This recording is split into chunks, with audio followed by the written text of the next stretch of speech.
الحمد للہ رب العالمین والعاقبۃ للمتقین والصلاۃ والسلام علی صادق الوعد الامین اما بعد فاعوذ باللہ من الشیطان الرجیم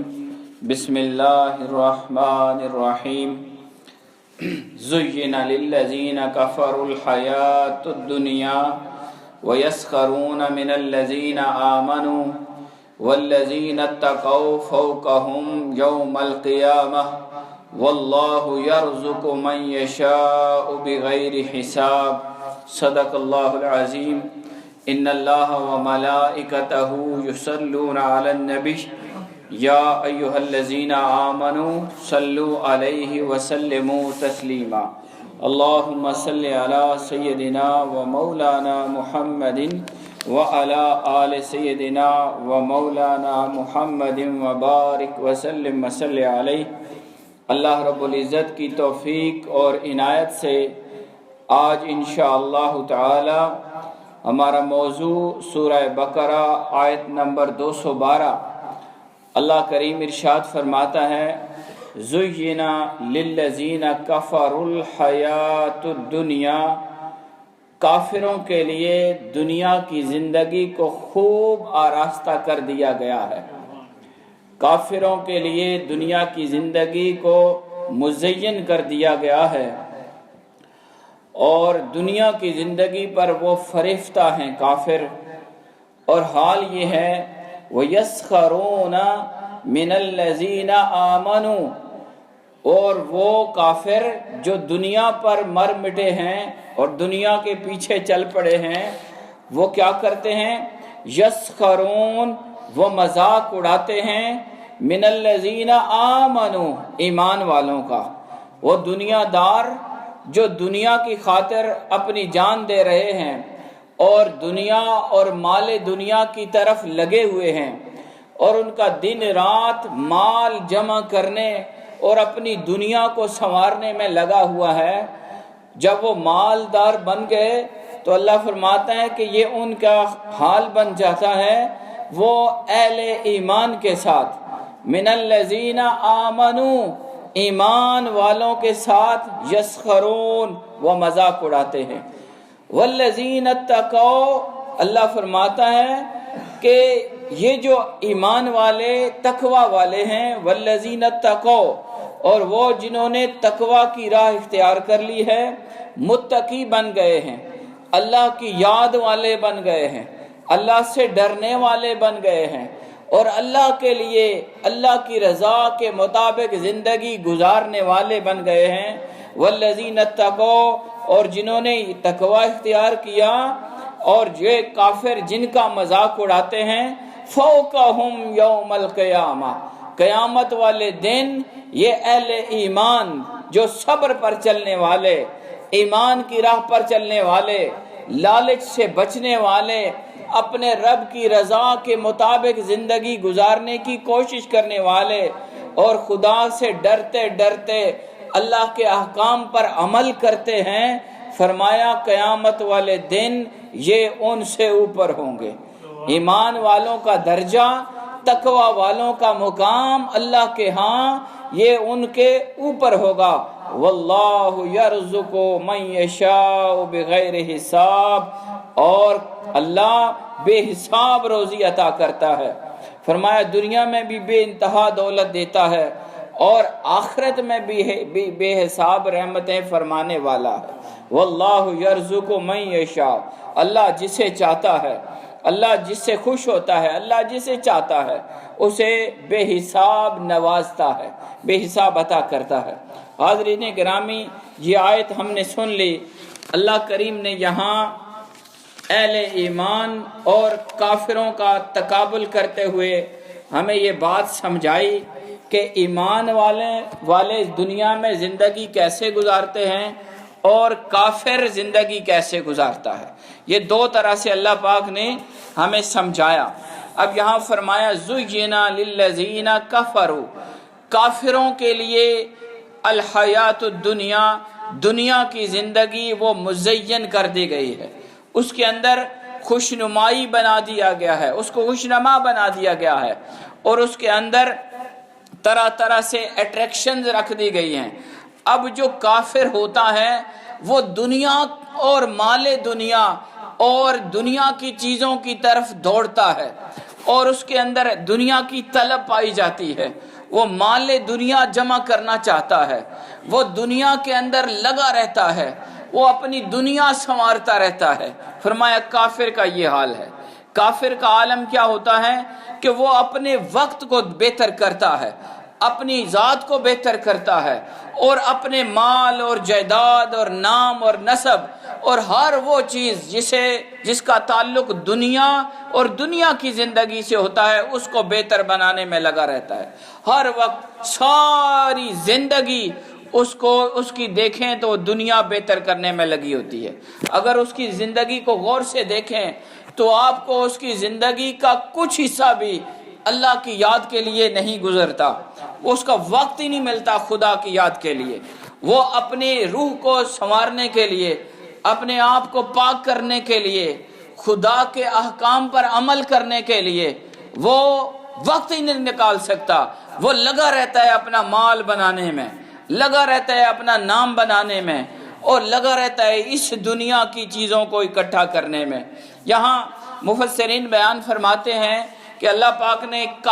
کفرو کا لفظ استعمال کیا کہ زینا، مزین کر دیا گیا، خوبصورت بنا دیا گیا، خوب آراستہ کر دی گئی ہے دنیا کی زندگی کفرو، کافروں کے لیے۔ اب کافر سے کیا مراد ہے؟ کافر سے مراد جیسے ہم جانتے ہیں کہ جو ایمان سے خالی ہو،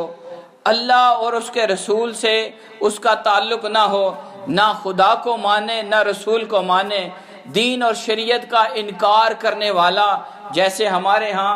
جس طرح کافر ہوتے ہیں، جیسے ہندو ہیں، سکھ ہیں، عیسائی ہیں، یہودی ہیں، یہ اللہ اور اس کے رسول کی بات کو نہیں مانتے،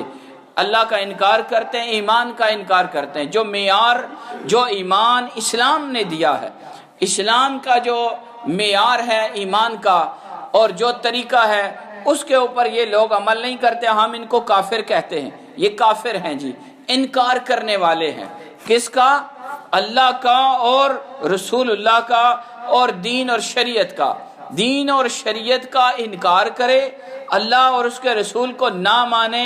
اس کو ہم کافر کہتے ہیں۔ قرآن فرماتا ہے ایسا کافر جو نہ خدا کو مانتا ہے، نہ رسول کو مانتا ہے، نہ دین پر چلتا ہے، نہ دین کو سیکھتا ہے، نہ دین پر عمل کرتا ہے، بس ایک ہی کام ہے، اس کی ایک ہی لگن ہے، اس کی ایک ہی بات ہے، وہ مال اور دنیا اور اسی کی طرف لگا رہتا ہے۔ مفسرین نے فرمایا کہ یہاں کافر سے ایک اور کافر بھی مراد لیا جا سکتا ہے۔ ایک کافر ہوا جو خدا رسول شریعت کو نہ مانے، اور ایک کافر وہ ہوتا ہے جو نعمت کا انکار کر دے، جو اللہ کی نعمت کا انکار کر دیتا ہے وہ بھی کافر کہلاتا ہے۔ انکار کر دیا، جیسے آپ دیکھیں کہ انکار نعمت اور احسان فراموشی کا جو رویہ رکھنے والا انسان ہوتا ہے، اب وہ بھی ایک طرح سے منکر ہوتا ہے۔ منکر انکار کرنے والا، اور انکار کرنے والا کافر کہلاتا ہے۔ تو یہاں کافر سے مراد دونوں ہوئے، ایک وہ جو خدا اور رسول اور شریعت کو نہیں مانتا، وہ بھی کافر اس سے مراد ہے، اور ایک وہ جو خدا اور رسول اور شریعت کو تو مانتا ہے لیکن اللہ کی نعمتوں کا عملاً انکار کرتا ہے، اللہ کی نعمتوں کی قدر نہیں کرتا۔ تو جو اللہ کی نعمتوں کی قدر نہیں کرتا وہ بھی کافر، جو خدا اور رسول کی ذات کو نہیں مانتا وہ بھی کافر۔ یہاں ایک کافر حقیقی ہوا، ایک کافر مرادی ہوا۔ ایک کافر وہ ہوا جو شریعت سے باہر ہے، اور ایک وہ جو انکار کرنے والا ہے۔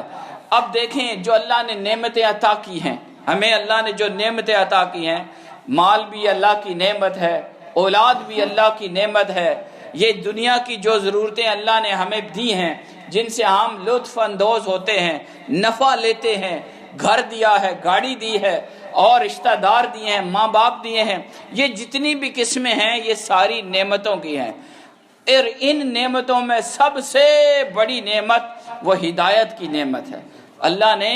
ہمیں انسان بنایا، یہ بھی اس کی نعمت، ہمارے اندر آنکھ رکھی، دل رکھا، یہ جتنے اعضاء ہیں نعمت،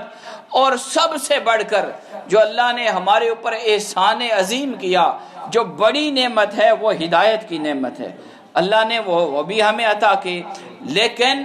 یہاں آپ قرآن مجید کی آیت کو دیکھیے کہ اللہ فرماتا ہے کہ جو اللہ کی نعمتوں میں سے سب سے بڑی نعمت ہدایت کا بھی انکار کر دے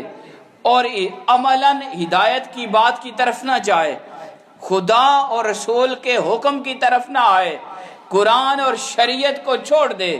بلکہ بس دنیا میں لگا رہے اور مال دنیا کے اندر وہ گھلتا رہے، تو اس کا عالم کیا ہوگا؟ فرمایا یہ دنیا کی زندگی میں تو مزے لے گا،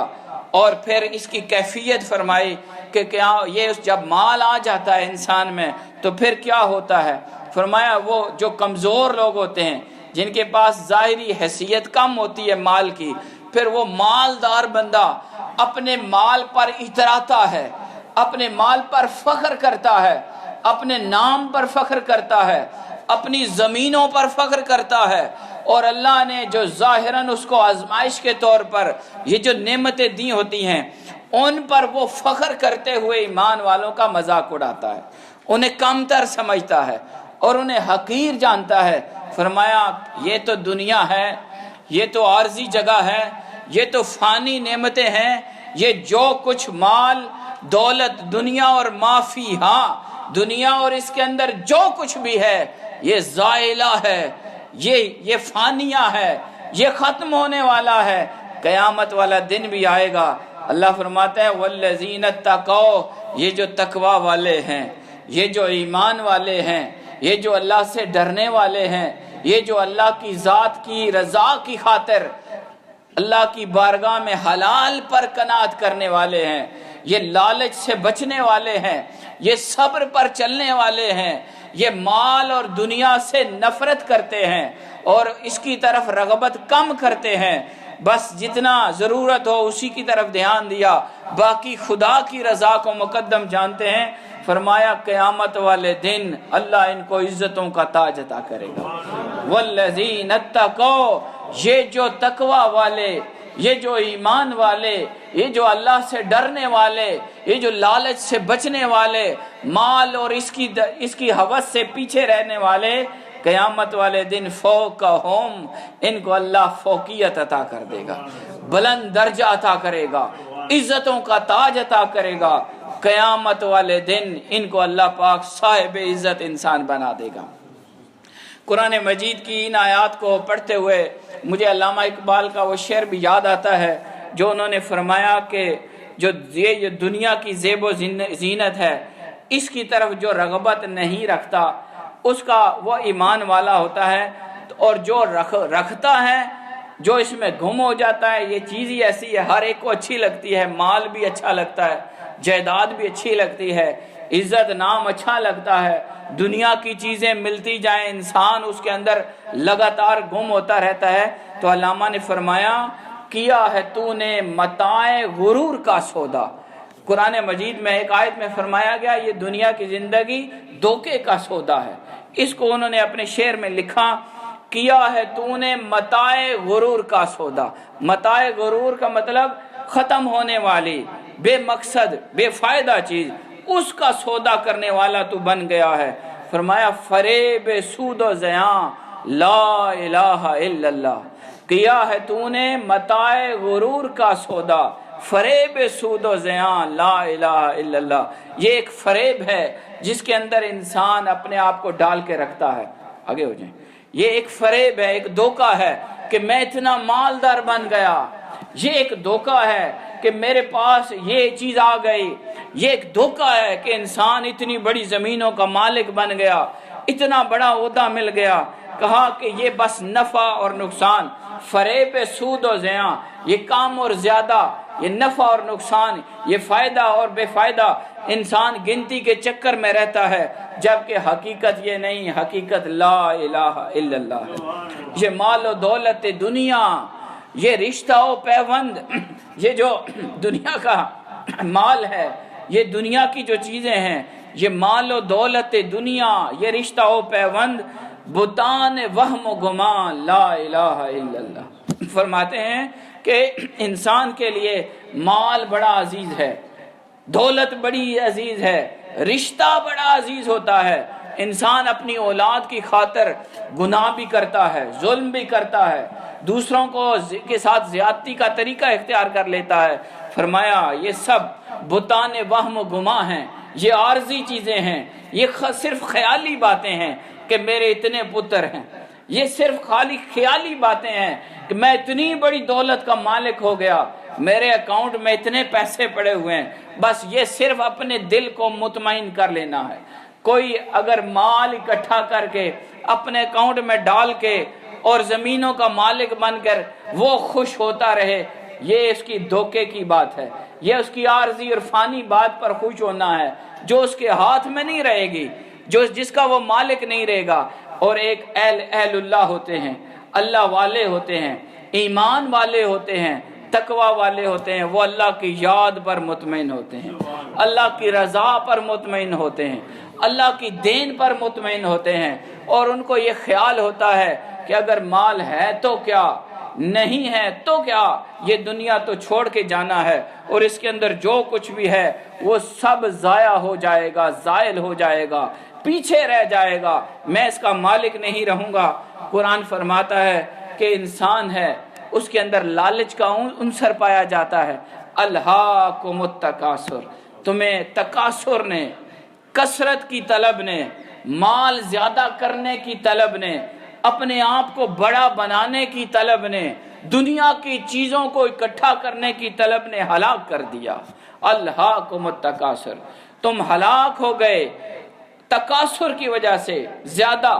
اپنی چیزوں کو زیادہ کرنے کے چکر میں۔ بس ایک بات یہ سمجھ لیے، قرآن مجید کی آیت کہتے ہیں انسان زیادتی کے چکر میں ہلاکت کی طرف چلا جاتا ہے۔ جو سے انسان زیادتی میں چلا جاتا ہے، اے بھی میرا ہو جائے، یہ بھی مجھے مل جائے، اس کا بھی میں مالک بن جاؤں، یہ بھی میرا ہو جائے، بس اس زیادتی کے چکر میں انسان ہلاکت کے گڑھے میں چلا جاتا ہے۔ قرآن فرماتا ہے حتیٰ زرتم المقابر، حتیٰ کہ انسان کے سامنے قبر آ جاتی ہے، اور انسان کے اندر جو لالچ کا، تکاثر کا جذبہ ہوتا ہے،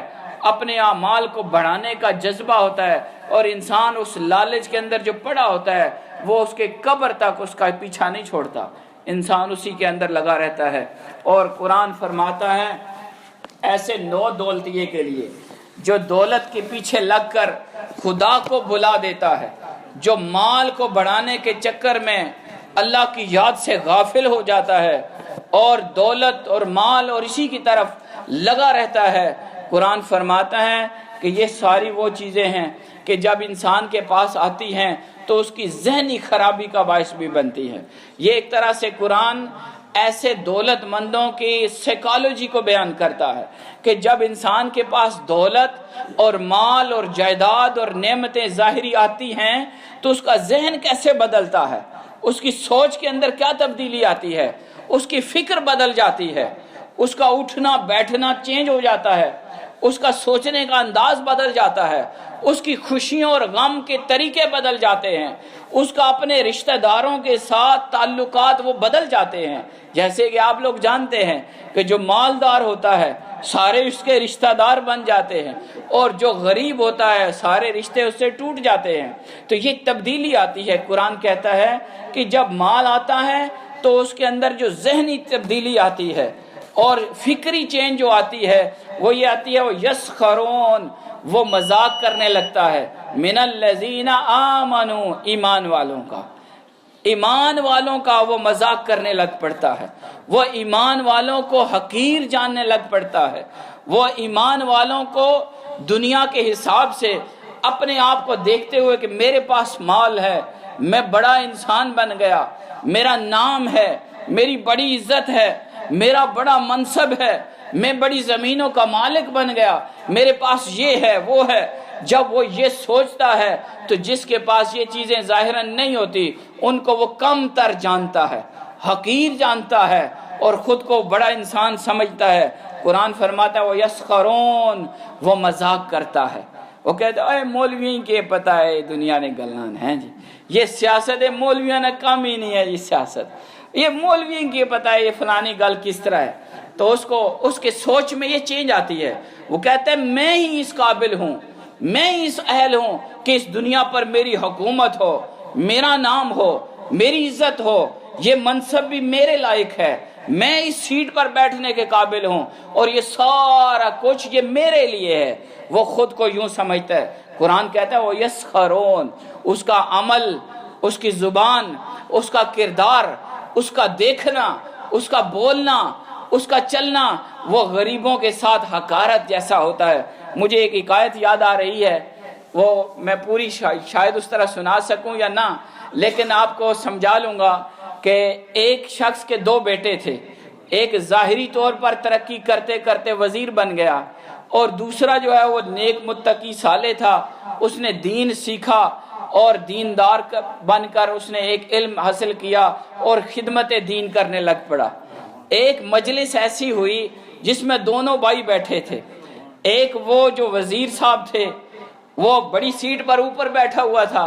اور جس طرح دنیا کا طریقہ ہے کہ دیندار لوگوں کو کم اہم سمجھا جاتا ہے جیسے قرآن یہ بیان کرتا ہے, تو جو دیندار بھائی تھا, عالم تھا, نیک تھا, متقی صالح, اس کو سامنے بٹھا دیا گیا. تو یہ جو بھائی وزیر صاحب تھے, یہ جب اپنے بھائی کو اس طرح دیکھتا تو اس کے دیکھنے کے انداز میں حقارت پائی جاتی تھی, کم تر سمجھتا تھا. وہ اپنے بھائی کو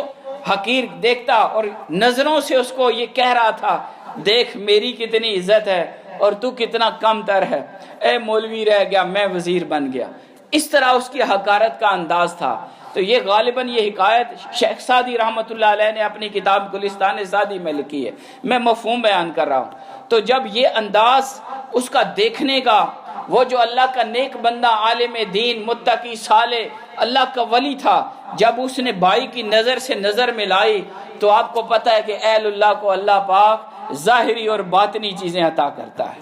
تو انہوں نے ایک نظر سے اپنے بھائی کے اندر کی کیفیت کو سمجھ لیا, اور اس کو فوراً سمجھ گئے کہ اب اس کے اندر کیا چل رہا ہے, اس کی کیفیت کیا ہے, اور کس طرح اپنے آپ کو بڑا سمجھ رہا ہے اور مجھے حقیر جان رہا ہے. جب انہوں نے ایسے محسوس کر لیا تو جیسے ہی پروگرام ختم ہوا, بھائی کو ملتے ہیں, کہتے ہیں گال سن سنگیا, میرے ساتھ ہاتھ ملا, تو جس پر اترا رہا تھا, جس پر تو فخر کر رہا تھا, وہ فرعون کی وراثت ہے. وہ فرعون کی وراثت پر تو اترا. فرعون مالدار بندہ تھا اور اونٹوں پر اس کی چابیاں بھی لادی جاتی تھیں. کہا تو جس پر اتراتا ہے وہ فرعون کی وراثت ہے, اور مجھے جو اللہ نے عطا کیا ہے یہ نبیوں کی وراثت ہے. قرآن فرماتا ہے, اس مینٹیلٹی کو قرآن بیان کرتا ہے کہ مالدار انسان وہ کمزور غریب کے ساتھ ایسے کرتا ہے, وَيَسْخَرُونَ, وہ مذاق کرتا ہے, حقیر جانتا ہے, مِنَ الَّذِينَ آمَنُوا, ایمان والوں کے ساتھ, وَالَّذِينَ اتَّقَوْا, اللہ کہتا ہے فیصلہ یہ ہے, خدا کا فیصلہ, وَالَّذِينَ اتَّقَوْا, یہ جو کمزور ہے, یہ جو مالی طور پر کم ہے لیکن ایمان میں بڑا ہے, جس کے پاس ظاہری دنیاوی چیزیں کم ہیں لیکن اللہ کی بارگاہ میں یہ ایمان میں بڑا درجہ رکھتا ہے, تقوی والا ہے, اللہ کے قرب والا ہے, اہل ایمان ہے, قناعت کرنے والا ہے, صبر کرنے والا ہے, لالچ سے بچنے والا ہے, مال دنیا اور جاہ دنیا سے اپنے آپ کو پیچھے کرتا ہے. فرمایا یہ قیامت والے دن یہ بلند درجے پر ہوں گے, فوقہم, یہ تمام دنیا داروں سے اونچے درجے پر ہوں گے یوم القیامہ, قیامت والے دن. حاضرین گرامی, آپ سمجھدار لوگ ہیں, آپ بات کو سمجھ رہے ہیں. اگر اس دنیا میں کوئی بندہ اپنے آپ کو بڑا بنا بھی لے تو کیا, پھر کیا, آخر کار مٹی کی ڈھیری بننا ہوتا ہے. اگر وہ اپنے بینک کا اکاؤنٹ بھر لے تو کتنا کھا لے گا, اور اگر اس نے دنیا کی چیزوں کو جمع کر کر کے اپنے گھر کو بھر لیا ہے تو پھر کیا اس سے حاصل ہے. یہ تو وقتی عارضی ذہنی خیالی اپنے آپ کو سیٹسفیکشن دینے والی بات ہے. اصل بات تو قیامت والے دن کی ہے, اصل بات تو قیامت والے دن کی ہے. اگر اس دن کسی کو عزت ملے گی تو وہ اصل صاحب عزت کہلائے گا. جس دن اللہ کی بارگاہ میں بڑے بڑے انبیاء کرام بھی بولتے ہوئے گھبرا رہے ہوں گے۔ دنیا میں اگر کچھ حاصل کر لیا، لے لیا، قرآن کہتا ہے مل حیات دنیا الا لعب و لہو، یہ دنیا کی زندگی کھیل تماشے کے سوا کچھ نہیں۔ اور کھیل اور تماشا کتنی دیر کا ہوتا ہے؟ اگر آپ کرکٹ، ٹیسٹ کرکٹ بھی کھیلیں تو 4 دن 5 دن میں ختم ہو جاتا ہے۔ اللہ کہتا ہے یہ دنیا ہے، یہ ختم ہونے والی، زائلہ ہے، فانیہ ہے۔ اس سے اگر کوئی انسان اپنے آپ کو بڑا بنا لے تو یہ بڑائی نہیں، بڑائی تو قیامت والے دن کی ہے، جب اللہ پاک اہل اللہ کو،